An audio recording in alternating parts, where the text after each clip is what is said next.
2, 3, and how's that go? That's it.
Welcome back.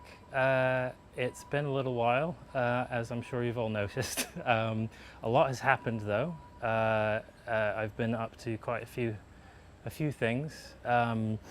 Chiefly actually getting the last of the planking stock to finish planking the hull, which was a big hurdle to overcome, but I did a GoFundMe campaign and it went extremely well, thanks to the generosity, I imagine, of many of you. So thank you. And I was able to go out and find the rest of the stock that I needed. So we've just been doing a big push to get planking done.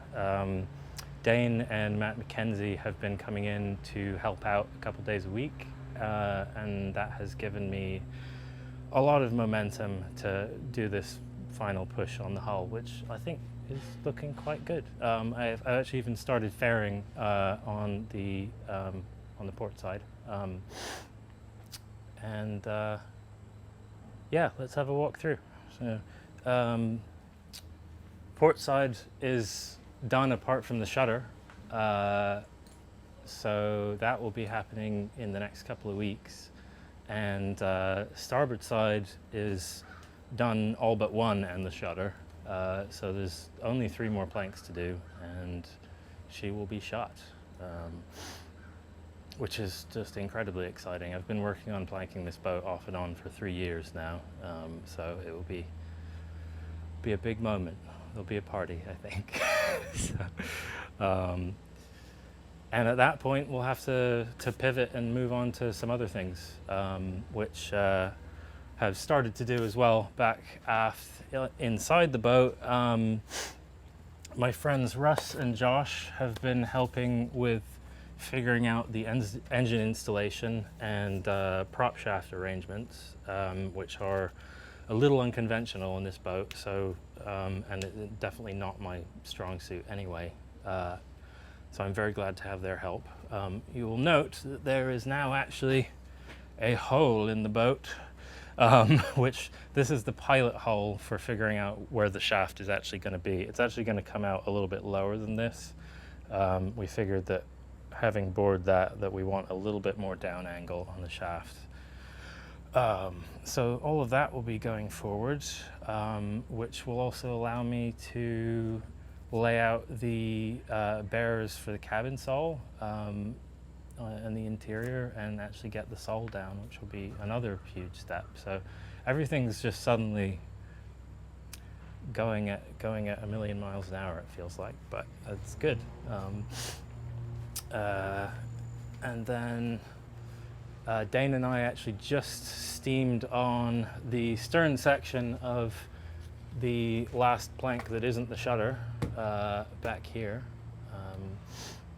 That went on very well. Dane's been doing patterns and is very good at doing patterns, so I'm able to sort of hand that off to him and to Matt a lot of the time, and focus on shaping and cutting things, which has increased our overall efficiency by a lot. And I'm continuing to steam in the bag, as I've done before, but I have a new, to me, steam generator. By way of my friend Carl, we have here an old, I think 1960s, 1970s era Dayton steam cleaner. So this is for power steam washing originally. It's diesel powered.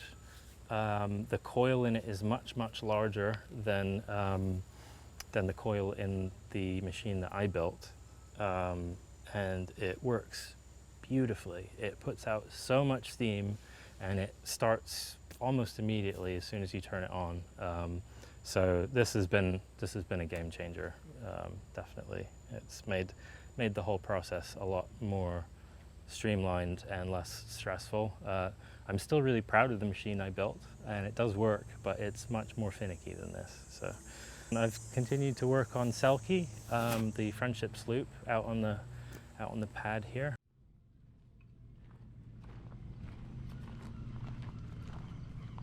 That's still going ahead, which is good.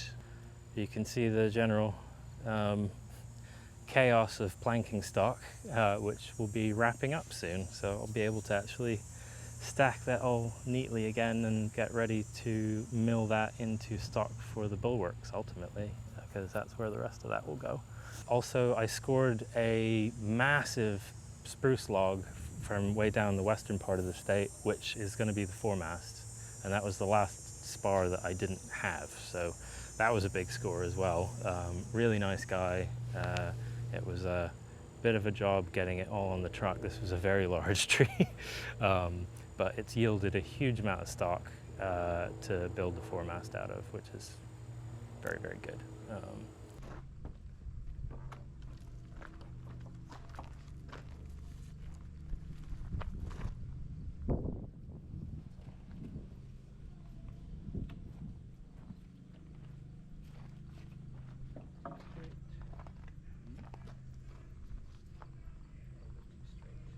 This is my patterning process. I use this additive, glue on little sticks type of technique to make spilings, to make patterns. I really like it. I like being able to bring a pattern out to a piece of stock, lay it down, and immediately know whether it's going to work, whether the shape is there. There are lots of other methods of spiling and pattern making. They, in my experience, tend to be less precise, more time consuming, and just more wasteful of your time. Because like if the traditional way, super traditional way, is to use dividers and to make arcs. So you would make arcs on a central batten and then transfer those arcs back to a piece of stock. But you have to do all that transferring to know if it will even work. And frequently it doesn't. I had to go through like 3 or 4 pieces to get to this point. So I really, really like this technique. It's very, very simple. It's got no learning curve to it. Really, you lay a batten that is thinner than the plank down in the space where the plank is going to be, and you start gluing little tabs, in this case popsicle sticks, that meet the line and meet the mating plank. And the results are extremely accurate and very quick. And yeah, I think it works really, really well.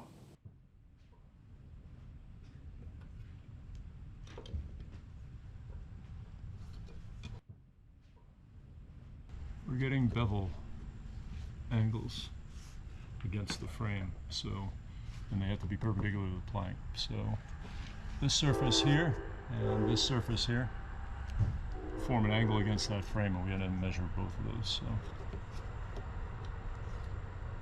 that's basically the scoop on that.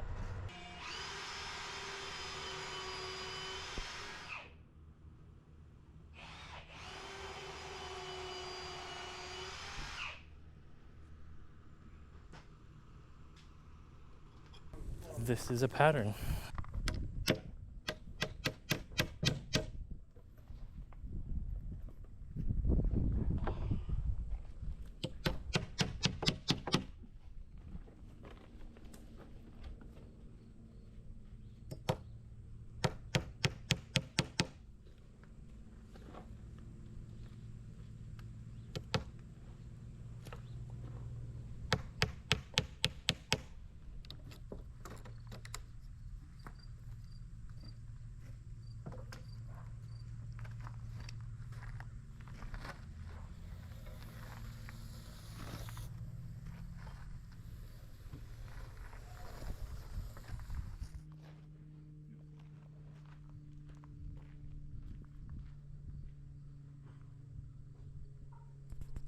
So I've started fairing, even though we're not quite done with planking, just because there's so much fairing to do, and there are areas that are far enough away from the shutters that there's no reason not to do it.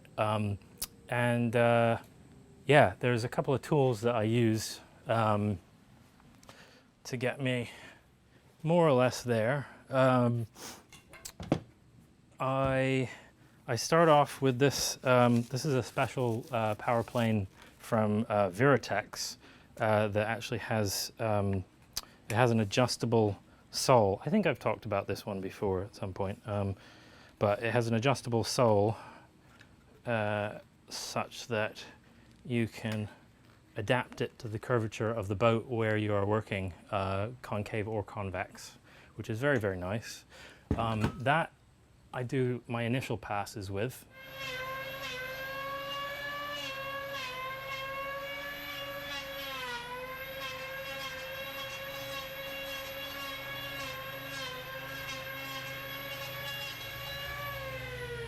So this hogs away the majority of the material that needs to be taken off. I then do a pass with this bloody great grinder with, this is 24 grit. That smooths out what the planer did very effectively.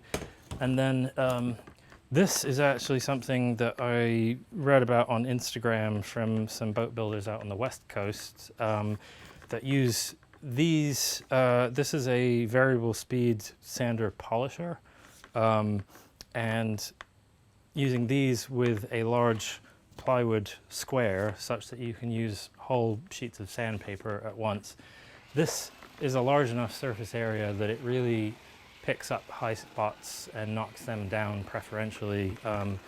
This kind of, it mostly replaces longboarding, which is great for me because I have a bad shoulder and there will be no more longboarding in my future. So this is definitely definitely the way forward. Yeah, and this is the sort of finish that I'm getting. This isn't 100%, but it's getting pretty close. Then this is the most challenging area. Back here in the tuck where it's concave is always going to be the hardest for all of these tools to really get in and to work properly, but it's working pretty well, I think. There's lots more to go, but